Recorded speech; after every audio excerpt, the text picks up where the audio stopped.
إن الحمد لله نحمده ونستعينه ونستغفره ونعوذ بالله من شرور أنفسنا من يهده الله فلا مضل له ومن يضلل فلا هادي له وأشهد أن لا إله إلا الله وحده لا شريك له وأشهد أن محمدًا عبده ورسوله أما بعد فإن خير الحديث كتاب الله وخير الهدي هدي محمد صلى الله عليه وسلم وشر الأمور محدثاتها وكل محدثة بدعة وكل بدعة ضلالة وكل ضلالة في النار.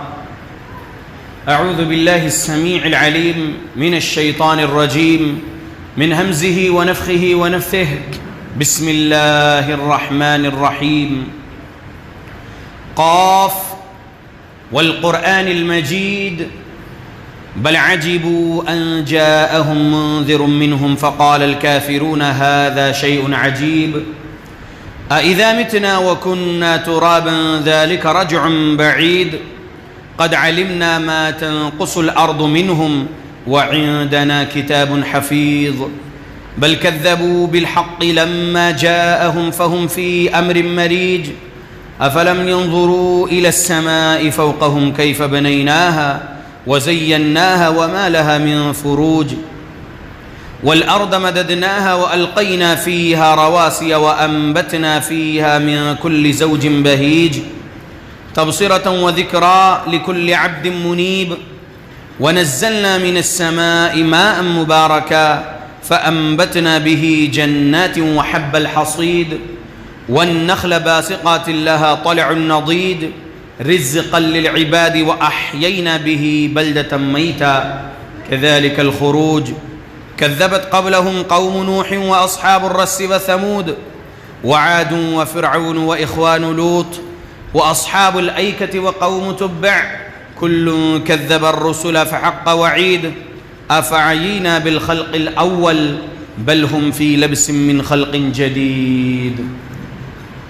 يا معاشر المسلمين، قال سبحانه وتعالى إن الله لا يغير ما بقوم حتى يغيروا ما بأنفسهم رب اشرح لي صدري ويسر لي أمري واحلل عقدة من لساني يفقه قولي سبحانك لا علم لنا إلا ما علمتنا إنك أنت العليم الحكيم إن العزة لله جميعا هو السميع العليم.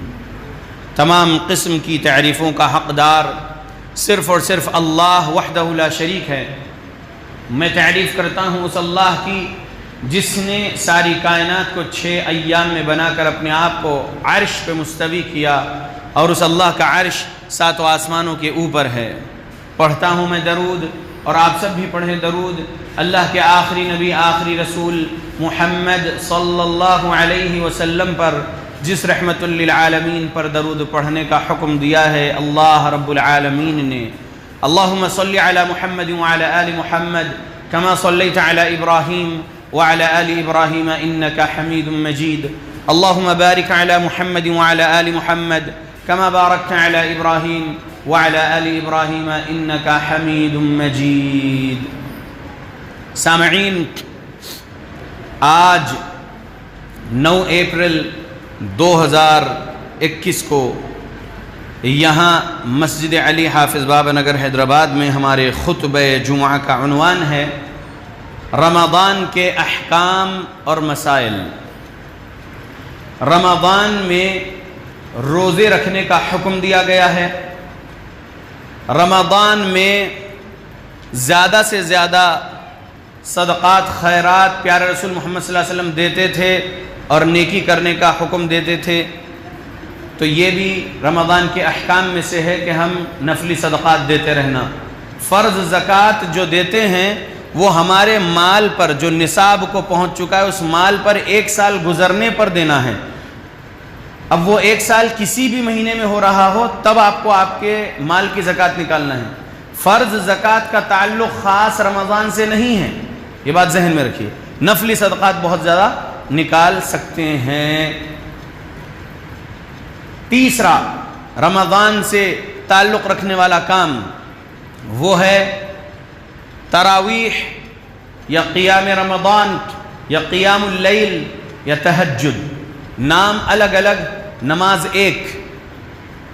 تو رمضان کے احکام و مسائل میں پہلے نمبر پہ میں نے آپ کے سامنے روزہ بولا، دوسرے نمبر پہ نفلی صدقات وغیرہ نکالنے کی بات بولا، تیسرے نمبر پہ میں نے آپ کے سامنے تراویح کا ذکر کیا، اور بھی کچھ احکامات ہے۔ خطبہ جمعہ کا وقت بہت مختصر ہے، اس لیے ان تین چیزوں پر بات ہوگی۔ پہلے نمبر پہ روزہ۔ روزہ جو شروع ہوتا ہے وہ سحری سے ہوتا ہے۔ سحری کھانے میں برکت ہے۔ تسحروا کہا پیارے رسول محمد صلی اللہ علیہ وسلم نے، یہاں پر حکم دیے نبی صلی اللہ علیہ وسلم، تو روزہ رکھنے کا حکم رب نے دیا، اور سحری کرنے کی بات رب نے اور رب کے رسول نے جو کہا، تو یہاں پر تسحروا کا جو لفظ ہے یہاں پر پیارے نبی حکم دے رہے ہیں، سحری کرو، کیونکہ سحری کرنے میں برکت ہے۔ سحری صبح کاذب میں کی جاتی ہے، یاد رکھیے، یعنی عبداللہ بن ام مکتوم رضی اللہ عنہ اذان دیتے تھے تو لوگ سحری کھاتے تھے۔ بلال رضی اللہ عنہ جب اذان دیتے تھے دوسری اذان، تو لوگ اپنی سحری روکتے تھے، کیونکہ عبداللہ بن ام مکتوم کی اذان سے یہ کام اصل لوگوں کو سمجھانا تھا کہ یہ سحری کا وقت ہے، سحری کھاؤ۔ تو ایک حساب میں یہ اعلان کرنا ہوا کہ سحری کا وقت شروع ہوا ہو اذان سے، ٹھیک ہے۔ اور دوسرا، بلال رضی اللہ عنہ کی اذان سے سحری کا وقت ختم کا اعلان ہو رہا ہے، یعنی وہ نماز فجر کی اذان ہے جو بلال رضی اللہ عنہ والی اذان ہے۔ تو ایک اذان اور دوسری اذان کے درمیان کا جو وقت پیارے نبی اور صحابہ کے دور میں تھا وہ سحری کا تھا۔ تو سحری کھاؤ کیونکہ اس میں برکت ہے، پیارے رسول محمد صلی اللہ علیہ وسلم نے فرمایا ہے، تو لہذا سحری کھانا ہے۔ سحری میں بہترین سحری کھجور سے ہے۔ آپ کو جو میسر ہے اللہ کے پاس سے حلال نعمتیں وہ آپ کھائیے، کھجور بھی کھا سکتے ہیں سحری میں، احادیث میں ذکر ہے۔ کوئی تاخیر سے اٹھے اور بس اب اذان فجر یعنی فجر کی نماز کی اذان سن رہے ہو، وہ اس وقت ایک گھونٹ پانی بھی اگر پی کر سحری کرنا ہے تو کر سکتا ہے، حدیث میں یہ سکھایا گیا ہے۔ ایک گھونٹ پانی کیوں نہ ہو لیکن سحری کرو۔ آپ سحری کھا رہے ہیں اور اذان ہو رہی ہے فجر کی نماز کی، تو جو لقمہ آپ کے ہاتھ میں ہے، جو لقمے آپ کے پلیٹ میں آپ کے سامنے رکھے ہیں، وہ مکمل کر لو۔ اذان سن کر وہ کھانا روکو نہیں، اذان ختم ہونے کے بعد تک نہیں کھانا ہے، اذان ابھی سننا شروع کیے ہیں تو آپ وہ اپنے سامنے والے لقمے مکمل کر لو، یا آپ کے ہاتھ میں کچھ پینے کی چیز ہے تو وہ آپ پی لو، رکھ دو نہیں، ٹھیک ہے۔ یہ تعلیمات ہے احادیث میں۔ سحری کھانے سے پہلے یا سحری کھانے کے فوراً بعد جو لوگ نیت کرتے ہیں وَبِنَوَيْتُ یا پھر بِصَوْمِ غَدٍ مِنْ شَهْرِ رَمَضَانِ، ایسے الفاظ کے ساتھ جو نیت کرتے ہیں، یہ نیت محمد الرسول اللہ صلی اللہ علیہ وسلم سے ثابت نہیں ہے۔ وَبِصَوْمِ غَدٍ مِنْ شَهْرِ رَمَضَانِ یا نَوَيْتُ بِصَوْمِ غَدٍ مِنْ شَهْرِ رَمَضَانِ جو الفاظ ہے، اس میں جو غدن ورڈ ہے، مکمل قرآن میں غدن یا غدن 5 مرتبہ آیا ہے۔ 2 مرتبہ غدن قیامت کے دن کو کہا گیا ہے، اور 3 مرتبہ غدن یا غدن کل کو کہا گیا ہے۔ ٹوٹل قرآن میں 5 مرتبہ غدن یا غدن ورڈ آیا ہے۔ غدن یا غدن ترجمہ ہوتا ہے کل، یعنی نیکسٹ ڈے، آنے والا کل، ٹمورو، یا پھر غدن قیامت کے دن کو کہا گیا۔ وَلْتَنْظُرْ نَفْسٌ مَا قَدَّمَتْ لِغَدٍ، اللہ نے قرآن میں کہا کہ ہر نفس دیکھ لے اچھے سے کہ وہ کل کے لیے کیا بھیج رکھا ہے، یعنی نیک اعمال کیا کر لیا ہے کل کے دن کے لیے، کل یعنی قیامت کے دن کے لیے۔ تو غدن کل کو کہا جاتا ہے۔ تو جو بندہ جو بندی روزہ کے لیے سحری کر رہے ہیں وہ سحری کھانے سے پہلے یا سحری فوراً کھانے کے بعد اگر یہ کہتے ہیں کہ نویت بصوم غد من شہر رمضان اگر کہہ رہے ہیں تو وہ کل کے روزے کے لیے نیت کر رہے ہیں جیسی بات ہو گئی، کیونکہ ترجمہ وہی ہوگا، کل کے روزے کی نیت کرتا ہوں بولنے والی بات ہے اس میں۔ روزہ رکھ رہے ہیں اس دن کا، یعنی آج کی رات گزر چکی ہے نا، آج جمعہ کی رات گزر چکی ہے، آج جمعہ کا دن چل رہا ہے، تو جو رات میں آپ صبح کاذب میں جو سحری کیے وہ اس دن کے لیے کر رہے ہیں یا پھر آنے والے نیکسٹ ڈے کے لیے کر رہے ہیں؟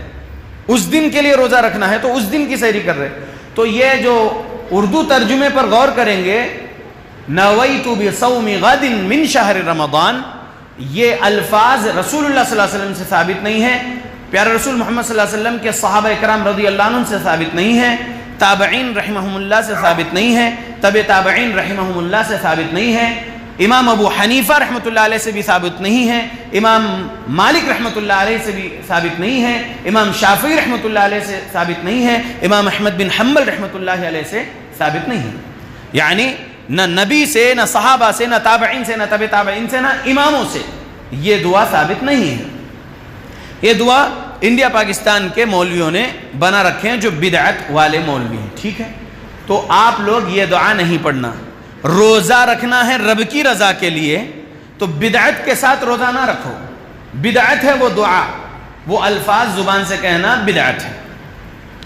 اور نیت دل کے ارادے کا نام ہے، نیت دل سے کی جاتی ہے، زبان سے نہیں۔ زبان سے جو الفاظ ادا کرنا ہے عمرہ اور حج کے لیے وہ رسول اللہ صلی اللہ علیہ وسلم نے سکھائے ہیں، لبیک عمرتن، لبیک حجن، یا پھر لبیک عمرتن متمتعا بها الى الحج۔ پیارے رسول محمد صلی اللہ علیہ وسلم سے یہ الفاظ کہنا اور صحابہ سے الفاظ کہنا ثابت ہے۔ عمرہ اور حج کے لیے دل کی نیت کے ساتھ زبان کے الفاظ ادا کرنا پیارے نبی اور صحابہ سے ثابت ہیں۔ اور پھر عقیقے کا بکرا کاٹ رہے ہوں یا پھر قربانی کے دن کا بکرا کاٹ رہے ہوں تو اس کے لیے بھی زبان سے الفاظ ادا کرنا پیارے رسول محمد صلی اللہ علیہ وسلم اور صحابہ سے ثابت ہے۔ بسم اللہ اللہ اکبر اللہم تقبل منی ومن اہل بیتی کہہ رہے ہیں، اللہ کے نام کے ساتھ اللہ اکبر، اللہ سب سے بڑا ہے، اے اللہ قبول کر لو میرے طرف سے، میرے گھر والوں کی طرف سے، ایسا کہہ کر بکرے کو ذبح کر رہے ہیں۔ جو جانور حلال ہے، جو جانور قربانی کے لیے قرآن حدیث میں کہا گیا ہے، وہ جانور ذبح کرنے کے وقت ہم یہ کہتے ہیں۔ تو یہ الفاظ پیارے نبی سے ثابت ہے نا، تو جہاں پر زبان سے بولنا ثابت ہے دل کی نیت کے ساتھ، وہاں پر دل کی نیت کے ساتھ وہ الفاظ بولو جو حدیثوں میں ہیں، صحیح سند والی حدیثوں میں۔ لیکن پڑھتا ہوں 4 رکعت فرض ظہر کی واسطے اللہ کے منہ میرا کعبہ شریف کے طرف تابع اس امام کے، ایسا پیارے نبی نہیں سکھائے صحابہ کو۔ یا پھر پڑھتا ہوں 2 رکعت سنت یا پڑھتا ہوں 2 رکعت نفل واسطے اللہ کے منہ میرا کعبہ شریف کی طرف، اللہ اکبر، ایسا پیارے نبی نہیں بولے، پیارے نبی کے صحابہ نہیں بولے، ٹھیک ہے؟ تو نماز کے لیے بھی زبان سے نیت نہیں ہے۔ تو روزہ جب آپ رکھ رہے ہیں، اب یہ آج 9 تاریخ اپریل کے مہینے کی، 13 اپریل یا 14 اپریل 2021 سے انشاءاللہ رمضان شروع ہوگا، تو پہلے سے ہی احکام و مسائل سمجھ لیجئے، غلطیاں بعد میں نہ ہو۔ یہ جو روزہ رکھنے کی نیت انڈیا پاکستان کے مولویوں نے بنا رکھے ہیں، جو بدعتی مولوی، یہ نیت رسول اللہ اور صحابہ سے ثابت نہیں ہے۔ لہذا نویت بصوم غد من شہر رمضان نہیں بولنا ہے، سحری سے پہلے یا سحری کھانے کے بعد نہیں بولنا ہے، ٹھیک ہے؟ نیت دل کے ارادے کا نام ہے۔ بندہ زبان سے ڈرتا ہے یا ڈر دل میں رکھتا ہے؟ ڈر دل میں رکھتا ہے۔ خوف زبان سے نہیں بولتا ہے بندہ، خوف دل میں ہوتا ہے۔ توکل کے الفاظ زبان سے پیارے نبی صلی اللہ علیہ وسلم نے بولے ہیں، بسم اللہ توکلت علی اللہ لا حول ولا قوت الا باللہ۔ پیارے نبی بولے گھر سے نکلنے کے وقت یہ دعا پڑھو، تو پیارے نبی صلی اللہ علیہ وسلم دعا سکھائے۔ لیکن توکل ہوتا کہاں ہے؟ توکل دل میں ہوتا ہے، یعنی بھروسہ، مکمل بھروسہ اللہ پر اپنے دل میں ہوتا ہے۔ تو دل کے جو اعمال ہے وہ دل ہی سے ہوتے ہیں. تو نیت روزے کی دل سے ہوتی ہے, زبان سے کوئی الفاظ ادا نہیں کرنا ہے, سحری کھانے سے پہلے یا سحری کھانے کے بعد نہیں. ٹھیک ہے بھائیو, یہ مسائل سمجھ لیں گے اچھے سے تو پھر آپ کسی اور کو سمجھا سکیں گے. جو نظام الاوقات کے جو کارڈز ملتے ہیں, سحری کے وقت یہ ہے اور افطار کے وقت یہ ہے, وہ کارڈز پر بھی یہ دعا لکھی ہوئی رہتی ہے اور لوگ اس کو پڑھتے بھی ہیں. جب کبھی ایسا کارڈ دیکھو تو اپنے اس بھائی کی اصلاح کرنے کی کوشش کرو. آپ لوگ جو آج یہاں سن رہے ہیں بات کہ غدن ورڈ جو ہے اس دعا میں, بناوٹی دعا میں, وہ غدن ورڈ سے مطلب ہو رہا میں کل کے روزے کی نیت رکھتا ہوں بول رہے آپ. تو کل رکھ رہے روزہ یا آج رکھ رہے ہیں؟ آج سحری کر رہے تو آج روزہ رکھنا ہے. تو دعا ہی بناوٹی ہے, دعا غلط ہے, نبی اور صحابہ سے ثابت نہیں ہے. یہ سمجھائیں گے مجھے امید ہے. سحری کے بعد افطار تک کن کن چیزوں سے بچنا ہے؟ آپ حلال کھانے اور حلال پینے سے بچ رہے ہیں رب سے ڈرتے ہوئے. چار لوگوں کے سامنے ہو تب بھی آپ حلال کھانے نہیں کھا رہے, حلال پینا نہیں پی رہے ہیں روزے کی حالت میں, کیونکہ آپ رب کی عبادت کر رہے ہیں وہ روزہ رکھ کر, تو حلال سے بچے ہوئے ہیں نا. بند کمرے میں بھی آپ, اگرچہ کہ آپ کے سامنے حلال کھانا حلال پینا رکھا ہوا ہے, لیکن آپ نہ حلال کھا رہے نہ حلال پی رہے ہیں, بند کمرے میں اکیلے رہ کر بھی. کیوں؟ کیونکہ آپ رب سے ڈرتے ہیں. رب مجھے دیکھ رہا ہے, میں رب کے عبادت کرنے کے لیے یہ روزہ رکھا ہوں, لہذا مجھے حلال کھانے اور حلال پینے سے بچنا ہے افطار کے وقت تک.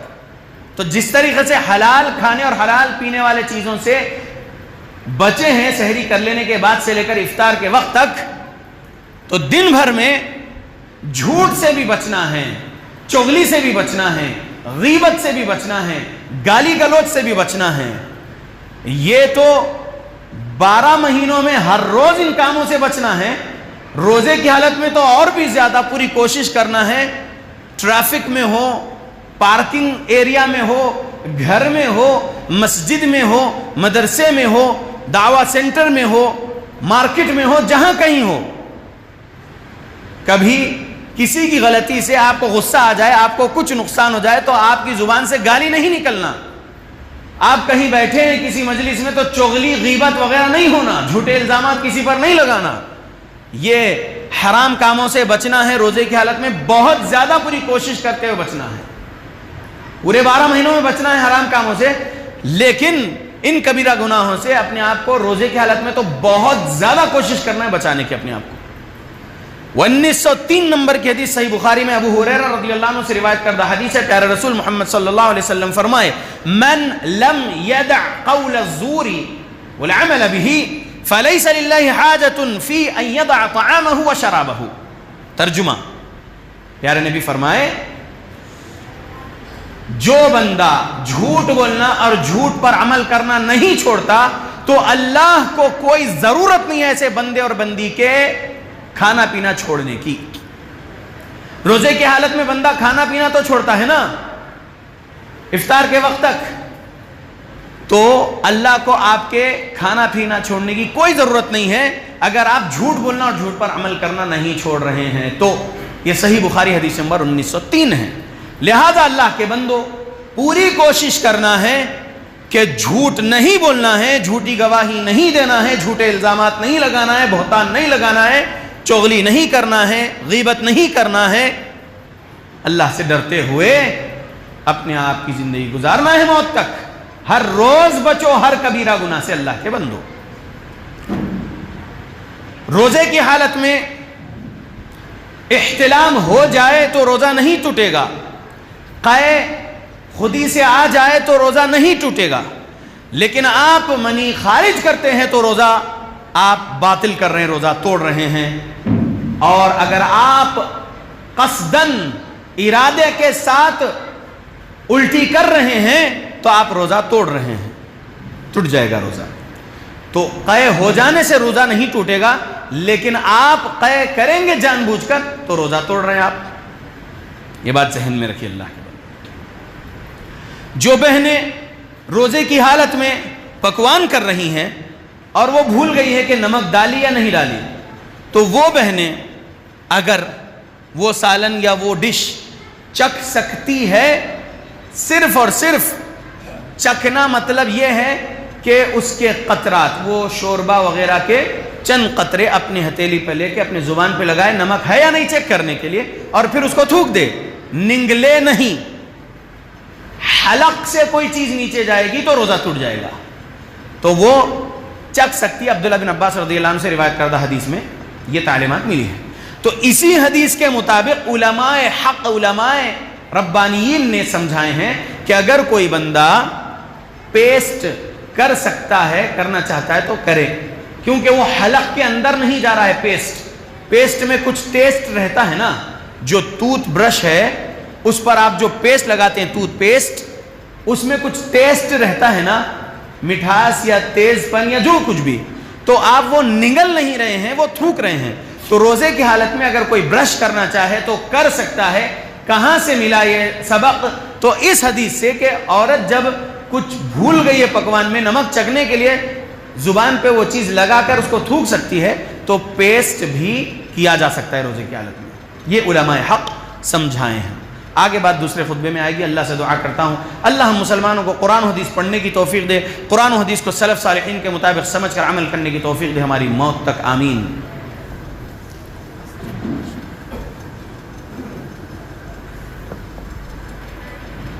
الحمد للہ وکفا وسلام علی عبادہ الذین اصطفى وبعد، اللہم صل وسلم علی نبینا محمد۔ رمضان میں کئی احکامات دیے گئے ہیں، ان میں سے روزے کے بارے میں بتا رہا تھا، اور کچھ باتیں روزے کے تعلق سے سمجھ لیجئے۔ روزے کے احکام و مسائل میں کہ غذائیات والی کوئی بھی انجیکشن نہیں لگا سکتے، یعنی آپ کچھ کھا رہے ہیں غذا تو اس سے آپ کو قوت آئے گی نا، تو وہ نہیں کھانا ہے، روزہ رکھ رہے ہیں تو افطار کے بعد جو کھانا ہے کھاؤ، سحری میں جتنا کھانا ہے کھاؤ اللہ کا نام لے کر، لیکن سحری مکمل ہونے کے بعد افطار کے وقت تک کچھ نہیں کھانا ہے۔ تو غذائیات والا جو انجیکشن ہے وہ بھی نہیں لگا سکتے، سمجھ رہے؟ ہاں آپ کو کچھ تکلیف ہے، کچھ بیماری ہے اور کچھ ٹیکہ لگانے کی ضرورت پڑ رہی ہے تو آپ جا کر وہ انجیکشن لے سکتے ہیں۔ بلڈ ٹیسٹ کروا سکتے ہیں کیا روزے کی حالت میں؟ جی ہاں کروا سکتے ہیں، جی ہاں کروا سکتے ہیں۔ دلیل، جب پچھنا لگانے کی حدیث موجود ہے روزے کی حالت میں، یعنی حجامہ کرنے کی، تو بلڈ ٹیسٹ ضروری ہے، بلڈ ٹیسٹ کرنے کا ہے، کچھ مسئلہ ہے تو بلڈ ٹیسٹ کے لیے آپ خون اتنا نکال سکتے ہیں اور بلڈ ٹیسٹ ہو سکتا ہے روزے کی حالت میں۔ تو روزے کے احکام و مسائل میں اور بھی بہت ساری باتیں ہیں، ایک خطبہ جمعہ کافی نہیں ہے، یہ مختصر وقت رہتا ہے، ہر مسئلے کا جواب ایک خطبے میں نہیں بتایا جا سکتا ہے۔ تو یہ روزے کے بارے میں کچھ چیزیں تھیں، اس کو یاد رکھیے اچھے سے۔ اللہ کے بندو، افطار کے وقت آپ اللہم لکا صمت وبکا آمنت وعلیکا توکلت وعلی رزقکا افطرت، یہ جو دعا پڑھتے تھے ہوں گے یا آج بھی کوئی پڑھتے ہوں گے تو یہ دعا نہ پڑھیے، کیونکہ رسول اللہ صلی اللہ علیہ وسلم سے صحیح سند سے حدیث نہیں ثابت ہے۔ میں بھی 2007 تک حنفی جب تک تھا تو وہ پڑھتا تھا، 2008 سے جب سے قرآن حدیث کے جماعت میں آیا ہوں، جماعت الحدیث میں الحمدللہ، تو صحیح سند والی حدیث کا علم ہوا کہ کھجور سے روزہ کھول رہے ہیں، پانی سے روزہ کھول رہے ہیں، ستو سے روزہ کھول رہے ہیں، جو نعمت میسر ہے اس سے روزہ کھول رہے ہیں تو بسم اللہ کہہ کر کھائیے، صرف بسم اللہ کہہ کر، اور کھا لینے کے بعد آپ یہ دعا پڑھیے جو پیارے نبی پڑھتے تھے، ذهب الظمأ وابتلت العروق وثبت الاجر انشاء اللہ۔ ترجمہ، ذهب الظمأ، پیاس چلے گئی، پیاس بجھ گئی۔ جب آپ پانی پی لیں گے افطار کے وقت تو پانی پینے کے بعد غور کریے، ایک کھجور کھایا، ایک گھونٹ یا دو گھونٹ یا ایک گلاس پانی پی لیے تو اس کے فوراً بعد یہ دعا پڑھ لیجئے۔ ایسا نہیں کہ پوری افطاری جتنی ہے سب کھانے کے بعد جو ہے میں دعا پڑھوں گا، ایسا نہ کریں۔ کیا کریے، ایک کھجور کھا لیے، پانی پی لیے اور آپ یہ دعا پڑھ لیجئے، ذہبا چلے گئی. الظمأ پیاس, پانی پیتے ہی پیاس بجھتی ہے نا, تو آپ کیا بول رہے ہیں؟ ذهب الظمأ پیاس بجھ گئی. وابتلت العروق رگیں بھیگ گئیں, رگیں تر ہو گئی. وثبت الاجر انشاءاللہ اور اجر ثابت ہو گیا اللہ چاہے تو. اللہ ہی دینے والا ہے روزے کا اجر, تو آپ یہ بول رہے ہیں کہ اللہ چاہے تو اس روزے کا اجر ثابت ہو گیا, یعنی محفوظ ہو گیا. سمجھ میں آ گیا اللہ کے بندو؟ تو جو دعا پیارے نبی سے ثابت ہے وہ دعا پڑھیں گے. اللہم لک قسمت وغیرہ والی دعا صحیح حدیث سے ثابت نہیں, ٹھیک ہے. افطار جتنا آپ کے پاس میسر ہے, اللہ نے جو دے رکھا ہے, وہ آپ کھانے کے بعد کوشش کریے کہ نماز میں جلدی کریں. ایسا نہ ہو کہ میں لیٹ پڑھ سکتا ہوں, پہلے پوری مکمل افطاری کھا لوں اس کے بعد ٹائم سے پڑھوں گا. نہیں, آپ پہلے نماز کو اہمیت دیجئے, نماز پڑھ لیجئے, پھر جو کچھ نعمتیں بچی رہ گئی نماز سے واپس جانے کے بعد کھا سکتے ہیں. لحاظ رکھیے. اور افطار کے بعد اب عشاء کا جو وقت ہے, وہ وقت میں اللہ کرے کہ لاک ڈاؤن ابھی تک نہیں لگائے ہمارے شہر حیدرآباد میں, ہمارے تلنگانہ اسٹیٹ میں نہ لگے اس رمضان میں لاک ڈاؤن, اور ہم جیسے آج اس جمعہ میں پوری مسجد بھری ہے الحمدللہ, تراویح میں بھی مسجد بھری رہے. فرض نہیں ہے تراویح پڑھنا, واجب نہیں ہے تراویح پڑھنا, سنت ہے, لیکن بہت فضیلت ہے اس کی, بہت فائدے ہیں تراویح پڑھنے کے. کیا فائدہ ہے؟ 2009 نمبر کی حدیث ہے غالباً صحیح بخاری میں 2009, اور بھی احادیث ہے. الفاظ کیا ہے پیارے رسول محمد صلی اللہ علیہ وسلم کے؟ من قام رمضان, جو کوئی بھی شخص قیام کرے گا رمضان میں, قیام کرے گا رمضان میں, یعنی تراویح کے بارے میں حدیث ہے یہ. قیام یعنی نماز میں کھڑنا ہوتا ہے نا, قیام یعنی کھڑنا, نماز میں کھڑنا. من قام رمضان, جو بندہ رمضان کی راتوں میں قیام اللیل کے لیے کھڑے گا, ایمانا واحتسابا, ایمان کے ساتھ اور اجر و ثواب کمانے کی نیت کے ساتھ, غفر له ما تقدم من ذنبه, تو اس شخص کے گزری ہوئی زندگی کے چھوٹے گناہ اللہ بخش دے گا. سمجھ میں آ رہا اللہ کے بندو؟ تو فائدہ ہے نا. اچھا, ایک شبینہ پڑھ لیے تو کافی ہے کیا؟ ایک ہی رات میں مکمل قرآن سنانے والے کچھ حافظ صاحب ہوتے ہیں, تو ایک رات سن لوں قرآن کافی ہے کیا؟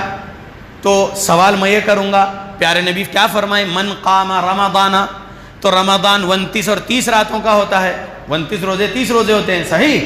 ایک رات کا تو رمضان نہیں ہے. اب اگر کوئی یہ بولیں گے کہ 3 رات میں جو قرآن سنا رہے ہیں مکمل میں وہاں سن لوں کیا, تو کیا 3 رات کا ہے رمضان؟ نہیں, پورے مہینے کا ہے رمضان. کوئی بولیں گے میں 5 راتوں میں قرآن جہاں مکمل سنایا جا رہا ہے میں وہاں سن لوں, اس کے بعد تجارت میں لگ جاؤں, ایسا ہے کیا؟ کوئی 6 رات میں مکمل قرآن سناتے, کوئی 10 رات میں مکمل قرآن سناتے, کوئی 15 رات میں مکمل قرآن سناتے, ایسا نہیں ہے. من قام, جو کوئی بھی شخص قیام کرا رمضان, رمضان کی راتوں میں, رمضان پورے مہینے کا ہے, ایمانا واحتسابا, ایمان کے ساتھ, یعنی صحابہ اور اہل بیت رضی اللہ عنہم کا جو ایمان تھا, سلف صالحین کا جو عقیدہ تھا, شرک سے پاک عقیدہ, بدعت خرافات سے پاک عقیدہ, وہ صاف عقیدہ ہونا آپ کا, وہ صاف پاک عقیدے کے ساتھ اجر و ثواب کمانے کی نیت کے ساتھ جب آپ قیام اللیل کریں گے پورے مہینے کی راتوں میں, اللہ آپ کے گزرے ہوئے زندگی کے چھوٹے گناہ کو بخش دے گا. تو اللہ کے بندو, تراویح عشاء کی نماز سے لے کر سحری کی اذان تک آپ پڑھ سکتے ہیں. سمجھ میں آ رہا اللہ کے بندو؟ سحری کی اذان بھی ہو رہی ہے اور آپ قیام اللیل کر رہے ہیں, تو کیا اب وقت ختم ہو گیا؟ جی نہیں ہوا. فجر کی اذان سے پہلے تک بھی اگر آپ وتر آپ کی باقی ہے پڑھنا ہے تو پڑھ سکتے ہیں, ٹھیک ہے. تو یاد رکھیے کہ تراویح, قیام اللیل, اچھا کچھ لوگ ترابی بولتے, وہ بھی کریکشن کر لیجئے, ترابی نہیں ہے, وہ تراویح ہے, تراویح, ٹھیک ہے. قیام اللیل, قیام رمضان, تہجد, تراویح. رمضان میں اس نماز کا نام قیام رمضان اور تراویح رکھا گیا ہے محدثین کی زبان سے, ٹھیک ہے. اور رسول اللہ صلی اللہ علیہ وسلم کی زبان سے کیا ہے؟ تہجد ہے، قیام اللیل ہے، قیام رمضان ہے. ٹھیک ہے. تو محدثین نے اس کو تراویح کہا ہے. تو تراویح جو پڑھنا چاہے گھر میں وہ گھر میں پڑھ سکتے ہیں، تراویح جو پڑھنا چاہے مسجد میں وہ مسجد میں پڑھ سکتے ہیں، تراویح جو جماعت سے پڑھنا چاہے وہ جماعت سے پڑھ سکتے ہیں، تراویح انفرادی کوئی پڑھنا چاہے تو وہ انفرادی پڑھ سکتے ہیں. سمجھ میں آ رہا اللہ کے بندو؟ تراویح ہے کتنے رکعت؟ 8 یا 20؟ یہ بھی ابھی سوشل میڈیا پر شروع ہو جاتا ہے جھگڑا حنفیوں اور اہل حدیث کے بیچ میں. اللہ کے بندو، قرآن اور حدیث نازل کس پر ہوا؟ محمد الرسول اللہ صلی اللہ علیہ وسلم پر. امام ابو حنیفہ رحمۃ اللہ علیہ پر تو قرآن حدیث نازل نہیں ہوا نا. تو آؤ محمد رسول اللہ صلی اللہ علیہ وسلم کے تعلیمات کے طرف. پیارے نبی کیا کیے دیکھتے ہیں حدیث اٹھا کر. تو معلوم ہوا صحیح بخاری حدیث نمبر 1147 2013 صحیح بخاری، معلوم ہوتا ہے کہ اس کے اندر امی عائشہ رضی اللہ عنہا فرماتی ہیں ما كان النبی صلی اللہ علیہ وسلم، نہیں کیا کرتے تھے رسول اللہ صلی اللہ علیہ وسلم یزید فی رمضان ولا فی غیرہ، زیادہ رمضان یا غیر رمضان میں علی 11 رکعتا، 11 سے زیادہ نہیں کرتے تھے. غور سے سنو الفاظ، ما كان النبی صلی اللہ علیہ وسلم یزید فی رمضان ولا فی غیرہ علی 11 رکعتا، 11 رکعت سے زیادہ نہیں پڑھتے تھے محمد الرسول اللہ صلی اللہ علیہ وسلم. سنت رسول ہے 11، 2 کر کے 5 مرتبہ اور 1 وتر، یا 2 کر کے 4 مرتبہ 8 ہو گئی اور 3 وتر ایک ساتھ، ایسا 11. 737 نمبر کی حدیث صحیح مسلم بھی پڑھ لیجئے، ابو داؤد میں بھی ہے، سنن نسائی میں بھی ہے، ترمذی میں بھی ہے، اور دوسری حدیث کی کتابوں میں بھی 8 اور 11 کی دلیل موجود ہے. سنت رسول صلی اللہ علیہ وسلم ہے تراویح 8 اور 3 11. 990 نمبر کی حدیث صحیح بخاری اگر پڑھتے ہیں تو ایک صحابی آئے، پیارے نبی صلی اللہ علیہ وسلم ممبر پہ تھے، عبداللہ بن عمر رضی اللہ عنہ غالباً روایت کر رہے ہیں. ایک صحابی آ کے پوچھے رات کی نماز کیسے ہیں؟ تو پیارے نبی صلی اللہ علیہ وسلم نے کہا صلاۃ اللیل مثنی مثنی، رات کی نماز 2 کر کے پڑھو. فَإِذَا خَشِيَ أَحَدُكُمُ الصُّبْحَ، جب تم میں سے کسی کو بھی خشیت ہو، صبح قریب ہے، صبح ہونے کی خشیت ہو، صبح ہونے کا ڈر ہو، تو وہ 1 رکعت پڑھ لے تاکہ وہ 1 رکعت پوری نماز کو طاق کر دے. تو حکم جو ہے، حکم نہیں کہیے بلکہ اجازت ہے. 2 کر کے جتنی آپ کو پڑھنا ہے آپ پڑھ سکتے ہیں، جتنی آپ کو پڑھنا ہے 2 کر کے پڑھیے. صحابی 36 رکعت پڑھ کے 1 رکعت پڑھے، 37 رکعت. ٹھیک ہے. غالباً عبداللہ بن ابی رضی اللہ عنہ یا تمیم داری رضی اللہ عنہ، اور تمیم داری رضی اللہ عنہ عبداللہ بن ابی رضی اللہ عنہ، عبداللہ بن ابی بن کعب رضی اللہ عنہ، یہ دونوں تو امامت بھی کراتے تھے 8 اور 3 11 کی. اور حدیث موطا امام مالک میں 249 نمبر یا 248 نمبر پہ غور کر لینا، صحیح سند کے ساتھ ہے. تو اللہ کے بندو، 8 اور 3 11 سنت رسول ہے، سنت صحابہ ہے. 2 کر کے آپ جتنی چاہے پڑھنا ہے تو وہ اجازت نبوی ہے. لیکن اگر کوئی یہ بولیں گے کہ 20 رکعت تراویح سنت رسول ہے بولیں گے تو وہ بندہ رسول اللہ پر جھوٹ باندھ رہا ہے. اگر کوئی یہ کہیں گے کہ 20 رکعت تراویح سنت عمر فاروق رضی اللہ عنہ تھے، وہ بندہ عمر رضی اللہ عنہ پر جھوٹ باندھ رہا ہے. سمجھ رہے اللہ کے بندو؟ صحیح سند میری موت تک نہیں بتا سکیں گے کوئی بھی حنفی حضرات 20 رکعت سنت رسول بول کر، یا 20 رکعت سنت عمر فاروق بول کر، یا 20 رکعت کوئی اور صحابی کا نام لے کر. نہیں، 8 اور 3 11 سنت ہے. ایک نہیں کئی دلائل ہیں اللہ کے بندو. تو احکام و مسائل رمضان میں جو ہے اس میں سے آپ کے سامنے روزے کے بارے میں بولا اور تراویح کے بارے میں مختصر بولا. نفلی صدقات دیتے رہو. محمد الرسول اللہ صلی اللہ علیہ وسلم ہر رات کو جبرائیل علیہ السلام سے ملاقات کرتے تھے، کیونکہ رمضان کی ہر رات کو جبرائیل پیارے نبی کے پاس آتے تھے اور رسول اللہ صلی اللہ علیہ وسلم قرآن سناتے تھے جبرائیل علیہ السلام کو. تو جبرائیل سے ملنے جانے سے پہلے نبی صلی اللہ علیہ وسلم بہت زیادہ خیر کے کام کرتے تھے. تو معلوم ہوا کہ ہر روز ہم کو صدقات دیتے رہنا چاہیے رمضان کے مہینے میں. آپ کی جتنی استطاعت ہے آپ ہر روز صدقہ دیتے رہیے، نفلی صدقہ. اور جو لوگ رمضان کے ساتھ خاص کر چکے ہیں فرض زکوٰۃ دینے کو، وہ سبق لے لیں اچھے سے کہ فرض زکوٰۃ دینا رمضان کے ساتھ خاص نہیں ہے، بلکہ آپ کے مال پر ایک سال جب گزرتا ہے اس مہینے میں اس دن آپ کو زکوٰۃ فرض نکالنا ہے، چاہے شوال کے مہینے میں ہو، چاہے ذو الحجہ کے مہینے میں ہو، چاہے رجب کے مہینے میں ہو، چاہے ربیع الاول کے مہینے میں ہو، ٹھیک ہے؟ جس مہینے میں آپ کے مال پر ایک سال گزر رہا ہے، جو مال نصاب کو پہنچ چکا ہے، وہ آپ اسی مہینے میں آپ کے مال کی فرض زکوٰۃ نکال دیجئے۔ کن کن لوگوں کو فرض زکوٰۃ دے سکتے ہیں؟ تو اس کے لیے بھی لمبا وقت چاہیے، لیکن ایک آیت سے سبق لے لیجئے، سورہ نمبر 9 آیت نمبر 60، 8 مصارف ہے زکوٰۃ کے، یعنی 8 لوگوں کو زکوٰۃ دے سکتے ہیں۔ علماء حق نے ان 8 میں سے کچھ اور بھی سمجھائے ہیں، تو یہ 8 میں سمجھ لیجئے فقیر پہلے نمبر پہ ہیں، فقیر مطلب جو مانگتے ہیں، ٹھیک؟ دوسرے نمبر پہ مسکین، جو مسکین کے بارے میں سمجھ لو سچ میں فقیر کی کیٹیگری میں ہی رہتے ہیں مسکین، لیکن حیا کے وجہ سے، عزت نفس کے وجہ سے مانگتے نہیں ہیں، مسکین ان کو دینا ہے۔ تیسرے نمبر پہ زکوٰۃ صدقات وصول کرنے جو آتے ہیں عاملین علیہا، ان کو ہے۔ چوتھے نمبر پہ مؤلفۃ قلوبہم، یعنی کوئی نان مسلم اسلام قبول کر لیا اور مسلمان ہو گئے اور ابھی ان کا معاش، ان کا فائنینشیل سٹیٹس اتنا مضبوط نہیں ہے، تو ان کو آپ فرض زکوٰۃ دیجئے تاکہ وہ مضبوط ہو جائیں، ٹھیک ہے؟ یا کافر کو بھی زکوٰۃ دے سکتے ہیں، کافر کو بھی زکوٰۃ دے سکتے ہیں تالیف قلب کے لیے، یعنی اس کا دل اسلام کے طرف لانے کے لیے، کہ اسلام امن و سلامتی کا مذہب ہے، اسلام is the religion of peace، سمجھ میں آ رہا؟ تو ہم اس کو سمجھا سکتے ہیں کہ ہمارے رب نے ہمیں یہ تک بھی سبق دیا ہے کہ ہم نان مسلم کو بھی زکوٰۃ دے سکتے ہیں۔ آپ کے پاس جاب کرنے والے ہوں یا آپ کے پڑوسیوں میں سے کوئی ایسے کافر ہوں جو بہت زیادہ تکلیف میں ہے اور ان کے روزی روٹی میں بھی ان کو تکلیف گزر رہی ہے، تو آپ فرض زکوٰۃ ان کو دیجئے تاکہ وہ اسلام سے نفرت نہ کرے، مسلمانوں سے نفرت نہ کرے، اور ایک دن ایسا آئے کہ وہ اسلام میں داخل ہو جائیں۔ پانچویں نمبر پہ آپ گردنوں کو آزاد کرانے میں دیجئے۔ آج تو غلام رکھنے کا دور نہیں ہے، تو جو مسلمان نوجوان یا بزرگ یا بچے جیلوں میں ہیں جھوٹے کیسز کی بنیاد پر، ان لوگوں کو آزاد کرانے کے لیے وکیل کی فیس دیجئے اور بیل کے پیسے لگائیے ان فرض زکوٰۃ سے، اور وہ بے گناہ مسلمانوں کو جیلوں سے آزاد کرائیے، ٹھیک؟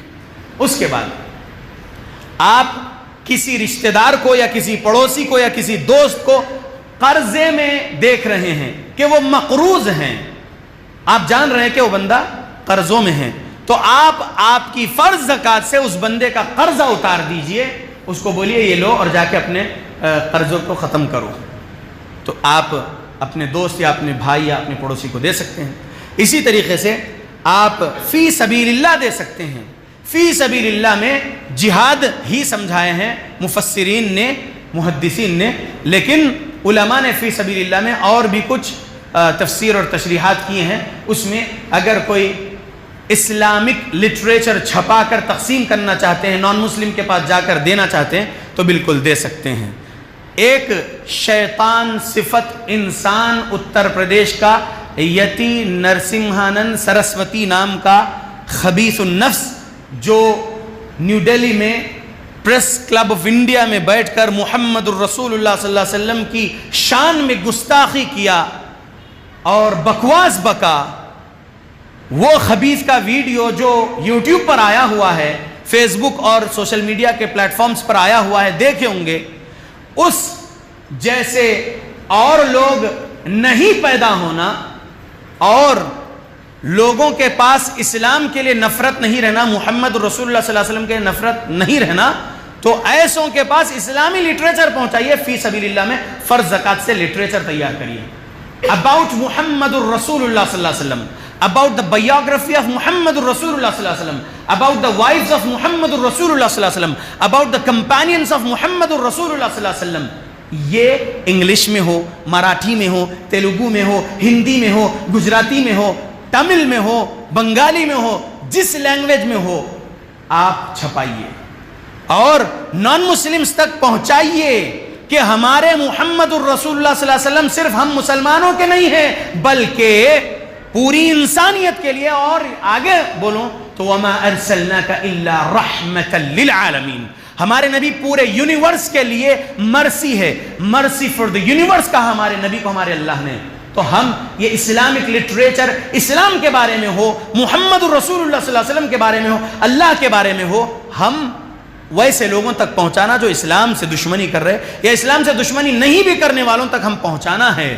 تو فی سبیل اللہ میں جو زکوٰۃ دینا ہے وہ یہ بھی ہے کہ آپ اسلام پہنچانے کے لیے وہ لٹریچر چھپائیے اور نان مسلمز تک اسلام پہنچائیے، اور ایسے شیطان لوگوں کا جو ہے آپ رد کریے. اور میں ایک ریکویسٹ کروں گا، گزارش کر رہا ہوں مسلمانوں سے، نوجوانوں سے، بزرگوں سے جو سوشل میڈیا استعمال کر رہے ہیں، اپنے ٹویٹر پر، اپنے فیس بک پر، اپنے واٹس ایپ پر، جس بھی طریقے سے آپ لوگ سوشل میڈیا استعمال کر رہے ہیں، محمد الرسول اللہ صلی اللہ علیہ وسلم کی ایک ایک چھوٹی چھوٹی پیاری پیاری حدیث کو کاپی پیسٹ کرتے رہیے، کاپی پیسٹ کرتے رہیے. نان مسلم تک بتائیے کہ ہمارے پیارے نبی صلی اللہ علیہ وسلم کی تعلیمات صرف مسلمانوں کے لیے نہیں بلکہ تمام انسانوں کے لیے کیا پیارے پیارے تعلیمات ہے. دیکھو اللہ کے بندو، نہ دشمنی کرو محمد الرسول اللہ صلی اللہ علیہ وسلم سے، برا نہ بولو محمد الرسول اللہ صلی اللہ علیہ وسلم کو.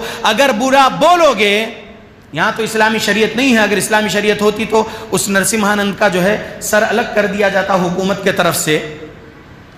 لیکن اب چونکہ یہاں پر بابا صاحب امبیڈکر کا لکھا ہوا کانسٹیٹیوشن ہے، تو ہم کیا کر سکتے ہیں؟ ہم قانون ہندوستان کے پاس جا کے ایسے شیطان کے اوپر NSA لگاؤ، UAPA لگاؤ بول سکتے ہیں، اس کو جیل میں ڈالو، کیونکہ اس نے ہمارے ریلیجیس سینٹیمنٹ کو ہرٹ کیا ہے. محمد الرسول اللہ صلی اللہ علیہ وسلم بہت بڑا نام ہے. بعد از خدا بزرگ تو ہی قصہ مختصر، یہ کسی شاعر نے کہا. اللہ کے بندو سمجھو نبی کا مقام اور سمجھاؤ نبی کا مقام، اور ایسے ظالموں کو جیل میں ڈالنے کی مانگ کرو اپنے سوشل میڈیا سے. حکومت نہیں ڈالے گی، حکومت کے اشارے پر ہی ہو رہا ہے، سمجھ میں آ رہا ہے. لیکن ہم کر بھی کیا سکتے ہیں؟ ہم مانگ کر سکتے ہیں قانونی طور پر، کیونکہ شریعت اسلام کا قانون نہیں ہے. یہاں پر بابا صاحب امبیڈکر کا لکھا ہوا کانسٹیٹیوشن ہے، تو اسی میں جو ہم کو آزادی ملی ہوئی ہے، اپنے دین اسلام کے لیے ہم آواز اٹھا سکتے ہیں اگر کوئی ہمارے دین کے خلاف کچھ بول رہا ہے. ہم تو کسی کا ریلیجیس سینٹیمنٹ ہرٹ نہیں کر رہے نا. اگر ہم کرے ہوتے تو ابھی ہمارے اوپر 153A 295A لگا دیتے FIR، ہم کو جیل میں پہنچا دیتے تھے یہ لوگ. ہم تو کسی کا ریلیجیس سینٹیمنٹ ہرٹ نہیں کر رہے نا. ہم کو جتنی آزادی آرٹیکل 25 سے ملی ہوئی، آرٹیکل 19 سے ملی ہوئی انڈین کانسٹیٹیوشن کی، ہم جو دین اسلام کو سیکھ رہے، دین اسلام پر عمل کر رہے، دین اسلام کی تبلیغ کر رہے ہیں، تو ہم کو کیوں تکلیف دیا جا رہا ہے ہمارے نبی کو برا بول کر، ہمارے اسلام کو برا بول کر، ہمارے اللہ کو برا بول کر؟ وہ خبیث نرسمہانند نے اللہ کو شیطان کہا، نعوذ باللہ، خبیث ہے وہ. ہم ان کے بھگوانوں کو برا نہیں بولیں گے، کیونکہ ہمارے رب نے ہم کو قرآن میں سبق دیا ہے، اگر تم کسی کے معبودوں کو برا بولو گے تو وہ تمہارے اللہ کو گالی دیں گے. اس لیے ہم دوسروں کے معبود کو گالی نہیں دے رہے ہیں، تم ہمارے اللہ کو برا مت بولو. تو ایسے شیطان صفت لوگوں کے پاس بھی ہم اسلام پہنچانا، پہلے تو ان کو سزا ملنا قانون سے، وہ ہم آواز اٹھانا ہے، اور نان مسلمز تک ہم پہنچانے کے لیے فرض زکوٰۃ اگر استعمال کرنا چاہتے ہو، علماء نے جواز بتائے ہیں. فرض زکوٰۃ سے اسلامی لٹریچر بہت زیادہ چھپاؤ اور تقسیم کرو. 8واں ہے زکوٰۃ کا مصرف، وابن السبیل، یعنی آپ دیجئے مسافر کو. اللہ کے بندو، یہ کچھ باتیں تھیں، باتیں اور بھی ہے، لیکن آج 3 باتیں میں آپ کے سامنے رکھ سکا. روزے کے احکام و مسائل، تراویح کے بارے میں مختصر بات، اور نفلی صدقات کے بارے میں اور فرض زکوٰۃ کے بارے میں. اللہ سے ڈرتے ہوئے اللہ رب العالمین کی عبادت کرتے رہیے. عبادت کا طریقہ محمد رسول اللہ صلی اللہ علیہ وسلم سے ہی سیکھنا ہے، کیونکہ صحابہ، اہل بیت رضی اللہ عنہم اور تمام اولیاء اکرام محمد رسول اللہ صلی اللہ علیہ وسلم کے تعلیمات کے مطابق ہی اللہ کی عبادت کرتے تھے. اللہ کی عبادت تقلیدی راستوں سے نہ کرو. اللہ کے بندو، اپنی عبادتوں کو رب کی بارگاہ میں قبول کروانا چاہتے ہو تو نبی کے تعلیمات کے مطابق ہی عبادت کرنا ہے اللہ کی. میں اللہ سے دعا کرتا ہوں اللہ ہم مسلمانوں کو قرآن و حدیث پڑھنے کی توفیق دے، قرآن و حدیث کو سلف صالحین کے مطابق سمجھ کر عمل کرنے کی توفیق دے ہماری موت تک. آمین. اللہم اعز الاسلام والمسلمین واذل الشرک والمشرکین. اللہم من ارادنا واراد بالمسلمین سوءا فاشغله بنفسه. اللہم اہلک الظالمین بظلمهم. اللہم اصلح احوال المسلمین في فلسطین. اللہم اصلح احوال المسلمین في الشام. اللہم اصلح احوال المسلمین في العراق. العراق، اللهم أصلح أحوال المسلمين في اليمن، اللهم أصلح أحوال المسلمين في سريلانكا، اللهم أصلح أحوال المسلمين في ميانمار، اللهم أصلح أحوال المسلمين في الكشمير، اللهم أصلح أحوال المسلمين في الهند، اللهم أصلح أحوال المسلمين في كل مكان. ربنا ظلمنا أنفسنا وإن لم تغفر لنا وترحمنا لنكونن من الخاسرين. اللهم يا وهاب، اللهم ألبسنا لباس التقوى وألزمنا كلمة التقوى وأمتنا حين ترضى. ربنا يا رب العالمين، ربنا آتنا في الدنيا حسنة وفي الآخرة حسنة وقنا عذاب النار. ربنا تقبل منا إنك أنت السميع العليم وتب علينا إنك أنت التواب الرحيم.